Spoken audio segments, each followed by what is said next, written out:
जय श्री महाकाल। मंत्रों के जो रहस्य होते हैं, जो उनके शब्द होते हैं, वो सदैव उसमें फेर बदल नहीं करना चाहिए।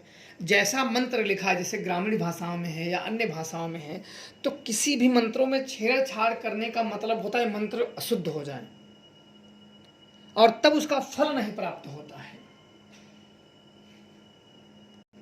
और मंत्रों को गलत उच्चारण भी नहीं करना चाहिए। मंत्रों का एक शब्द भी हेर फेर मंत्र को अशुद्ध कर देता है, और अशुद्ध मंत्र जब अनर्थकारी हो जाता है, जीवन बर्बाद कर देता है। और मैं इसलिए बता रहा हूं कि मैंने, आप लोगों को पता है कि मैंने शमशान काली के जो मंत्र दिए थे, काली काली महाशमशान काली, भूत प्रेत में हाहाकार मचाओ काली, जिन्न जिन्नात को पीर फकीर को मारो काली, मैं बुलाऊं आओ काली, मेरा सर्व कार्य सिद्ध कराओ काली, मुझे जो कष्ट दे उसका कलेजा खाओ काली, दुहाई शमशान काली की। ये मंत्र सबके लिए कल्याण के लिए दिए थे कि जो यहाँ वहाँ भटक रहे हैं लोग, एक दूसरे के पास जा रहे हैं और समस्या यहाँ वहाँ भटक रहे हैं, वो स्वयं ही विधानों से करके वो अपनी समस्याओं का अंत कर सकते हैं। पागल पागल लोग ठीक हो चुके हैं, पर जहाँ हर चीज का भला किया करने की सोची जाती है, वहाँ बुरा भी होता है। भला तो ये हो गया, अब बुरा क्या हुआ, इसमें कई ऐसे जो अपने आप को तांत्रिक मानते थे या ओझा गुनिया मानते थे, उन लोगों ने इस मंत्र को लिया। अब आप लोग समझो इन चीज़ों को। अब मुझे कब कैसे पता चला मैं आप लोगों को बताऊंगा इस वीडियो में। उन लोगों ने मंत्र लिया और अपने शिष्यों को दे दिया। उसमें मंत्र क्या लगाया, ओम cream cream cream Kali Kali महाशमशान काली, भूत प्रेत में हाहाकार मचाओ काली, जिन्न जिन्नात को पीर फकीर को मारो काली, मैं बुलाऊं आओ काली, मेरा सर्व कार्य सिद्ध कराओ काली, मुझे जो कष्ट दे उसका कलेजा खाओ काली, दुहाई शमशान काली की। तो उन्होंने जो शुरू का शब्द, क्योंकि इसमें तो सीधे सीधे मंत्र है, जो देखो मंत्र क्या होता है, जैसे काली काली महाशमशान काली, भूत प्रेत में हाहाकार मचाओ काली, तो जितने भी मेरे शिष्य जपे हैं इसी यही से जपा गया है। और ये मंत्र क्या, जब लाखों लोग जप लेते हैं तो उसके जो वर्ड होते हैं वो जागृत हो जाते हैं, जब तक कि वो मंत्र श्रापित ना हो, और अन्य उसे श्रापित नहीं दे सकता है। फालतू लोग श्राप भी नहीं, कोई है ही नहीं, इसमें कोई रुकावट नहीं। और जब कोई व्यक्ति, जब अन्य गुरु उस मंत्रों में छेड़छाड़ करके अपने शिष्य को जब सिखाते हैं तो उसके बड़े बुरे परिणाम होते हैं। और हुआ भी है, क्या किए गए हैं कि जब ये काली काली महाशमशान काली शमशान में जपवा दिए, सभी जगह बिना विधान के, सही ज्ञान भी नहीं है, जपवा दिए। अब उनको क्या किए कि उनके ऊपर प्रेत आ गए, प्रेत आ गए, क्योंकि मंत्र अशुद्ध हो गया।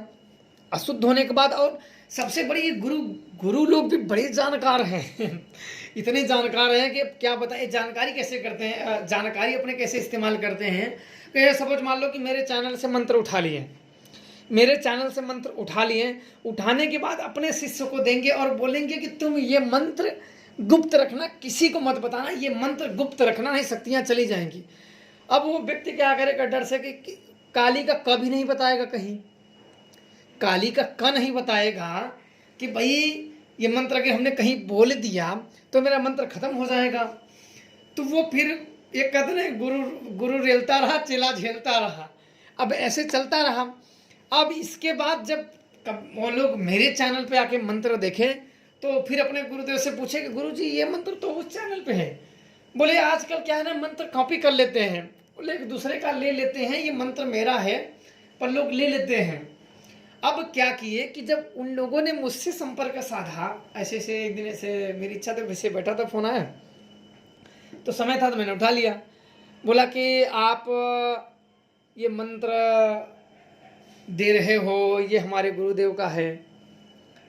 तो मैंने बोला भैया तुम्हारे गुरुजी कौन हैं। तो हला उसके बताते हैं, से पहले मुझे जैसे कि अंतर्मन में उसका नाम आ गया, तो मैंने पहले ही उसका नाम बोल दिया कि कहीं ये तो नहीं। और बोले हाँ हाँ हाँ, बोला उसको तो मैंने ही मंत्र दिया था। तो मैं सोचता हूँ यार, कैसे कैसे लोग पड़े होते हैं चंद पैसों के लिए। आपको शिष्य बना है, जो उसकी श्रद्धा रहेगी देगा, बेचारे को रहेगा तो देगा, नहीं रहेगी तो नहीं देगा। उसमें कोई ये नहीं है, कोई आप वो नहीं, वो शिष्य बन गया है, बेचारे को जो रहेगी श्रद्धा देगा। और भूत जब उसे सिद्ध हो गए हैं, जब मेरे को बोला कि है, जब मैंने उसको देखा तो ये हुआ कि शमशान में जो क्रियाएं इसके साथ कराएगी, प्रेत माँ काली का नाम लेके पुजवा लिया। बोला मेरी रक्षा करो, मैं बिल्कुल, मेरे को बोले कि मैं बहुत बड़ा तांत्रिक बन जाऊंगा, महाराज बन जाऊंगा, ये बन जाऊंगा। मेरे को तो बड़ी हंसी आ रही थी, पर मैं अब क्या करूं, बन जाओगी ये वो, और मैं तो और ही बर्बाद हो गया। तो भूत पूज गए। तो कई ऐसी शक्तियां, बिल्कुल गलतियां ना करें, कहीं भी आप जाइए। मैंने कई लोगों को, कई ऐसे अघोरी जो बनते हैं, वो मंत्र मेरी लेके अपने शिष्यों को सिखा, मुझसे ही फोन कर रहे हैं कि महाराज जी आप मेरे शिष्यों की सुरक्षा करने ना। मैंने बोला भैया आप कौन हो? मैंने बोला आपके शिष्य हैं। बोला मेरे को तो, मैंने तो आपके जीवन में पहली बार देखा, आप मेरे शिष्य कैसे हो गए? सोचो, जिसको मैं पहली बार देखा हूँ कि भाई ये तो थोबड़ा का डिजाइन मैंने पहली बार देख रहा हूँ, ये कौन है? बोले मैं आपका शिष्य हूँ। बोला अच्छा जी, मेरे शिष्य हो तो बोले मेरे शिष्यों के करना, मैं देखना, बड़ी अम्मा मत बनना, नहीं तो फिर तुम्हारा भी काम तमाम हो जाएगा। तो उनके शिष्यों को मुझे शमशान में स्वयं ही रक्षा के लिए भेजना पड़ा। मैं सोचा कि नहीं यार, किसी के लड़के हैं, मान लो मैं थोड़ा सा ये समझो कि मेरा मंत्र कॉपी करके ऐसे कर रहा है, तो छोड़ो हटाओ, ये अपने अपनी चीज़, कम से कम चलो मेरे ही सारे कम से कम जी खा रहे हैं, मुझे कोई आपत्ति नहीं, चलो जियो खाओ। लेकिन कुछ ज़्यादा ही जब कर लेते हैं, छेड़छाड़ कर लेते हैं मंत्रों में, उसका मैंने सुरक्षा किया, मार्ग भी बताया मैंने, मेरा ही मंत्र, मार्ग भी मैंने दिए, मैंने उल्टा सुरक्षा भी की, और बदले में 5 पैसा भी नहीं दिया। मैंने बोला ही नहीं, उसने दिया भी नहीं, मैंने बोला भी नहीं। और जब मंत्रों में छेड़छाड़ वाली बात होती है, तो मैंने आप लोगों को सभी को बता दूं कि मंत्र में एक भी अक्षर की अनुपस्थिति मंत्र को अशुद्ध ही नहीं, अनर्थकारी भी बना देता है। और जब मंत्र अनर्थकारी हो जाते हैं, अशुद्ध हो जाते हैं, तो उस शक्ति की कृपा नहीं होती है, उसका क्रोध झेलना पड़ता है, उसका आपको कोप झेलना पड़ता है। कृपा नहीं प्राप्त होगी, कृपा तो बड़ी दूर की बात है, आपको कोप झेलना होगा। और हो सकता है कि वो प्रेत ही उस शक्तियों के नाम पे बोलने लगे कि मैं काली हूँ। आजकल के ज़माने में क्या है कि प्रेत भी अगर माँ काली बोले तो बस तुम्हें खेल जाए, बस तुम्हारा काम तमाम अनुभव हो जाता है, चाहे तुम्हारे पिछवाड़े पर लात ही क्यों ना मार दे। इसलिए शमशान में भी बिना मतलब के मत जाना कभी भी। मैं पहले भी कह चुका हूँ, अरे गहरे का काम शमशान में नहीं होता है। शमशान में सबसे पहले पौठ पूजा, डायरेक्ट शमशान काली की पूजा नहीं होती है, बहुत पूजाएं करनी पड़ती हैं, कई वर्ष लग जाते हैं तब ये करनी पड़ती है।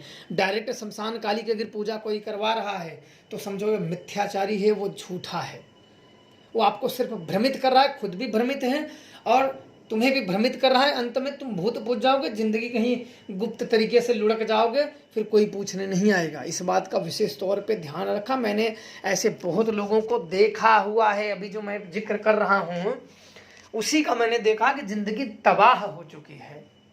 मैंने बोला अरे बड़े अच्छे अच्छे आदमी, तुम लोग अपने से खुद ही बोलते हो कि आप बैल में मार। कोई कहते नहीं है कि भैया कोई अपने पैरों में कुल्हाड़ी मारता है, ऐसे महान लोग अपने गर्दन पे कुल्हाड़ी मार लेते हैं, सिर्फ महाराज जी बनने के चक्कर में, तांत्रिक बनने के चक्कर में। भैया तांत्रिक बनने, महाराज बनने में बड़ा घर के देवी देवताओं को पूजना पड़ता है, शक्तियाँ पूजनी पड़ती है, फिर तंत्र में आगे जाना जाता है। ऐसे नहीं कि 1-2 शक्तियाँ लेकर कोई महान नहीं बन जाता है, बहुत फूक। और ऐसे लोगों से बैर कभी नहीं लिया जाता है कि जिनके पास शक्तियाँ होने था बंधन या ऐसे कुछ प्रयोग कर दिए जाए तो हमारा क्योंकि फूल खिलते हैं उसकी जड़ें उखड़ जाए, ऐसा भी कभी नहीं करना चाहिए। तो आप लोग अपने बुद्धि दिमाग से काम करें, मैं तो यही कहूँगा। बाकी आप लोगों की मर्जी, जैसा जो करेगा वैसा वो भरेगा में, सीधी सी बात है। बाकी आप लोगों की जैसी मर्जी। जय श्री महाकाल।